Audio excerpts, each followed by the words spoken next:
ঢাকা বিশ্ববিদ্যালয়ের সিদ্ধান্ত গ্রহণ প্রক্রিয়ায় শিক্ষার্থীদের স্বার্থ রক্ষার প্ল্যাটফর্ম ডাকসু বছরের পর বছর এই ছাত্র সংসদ নিষ্ক্রিয় থাকায় বারবার উপেক্ষিত শিক্ষার্থীদের স্বার্থ।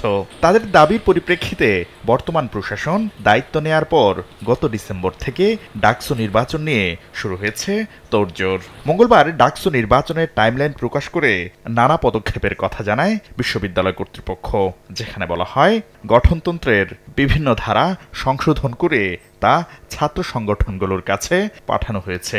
আচরণবিধি সিন্ডিকেটের চূড়ান্ত অনুমোদনের অপেক্ষায় আছে। নির্বাচনের অগ্রগতির বিষয়ে আরও বলা হয়, মে মাসের প্রথমার্ধে প্রধান রিটার্নিং কর্মকর্তা ও রিটার্নিং কর্মকর্তা নিয়োগ সহ নির্বাচন কমিশন গঠন করা হবে।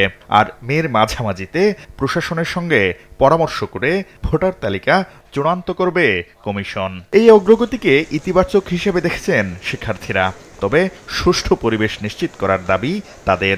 অন্যথায় আগের মতো বিতর্কিত নির্বাচনের আশঙ্কা ছাত্রছাত্রীদের।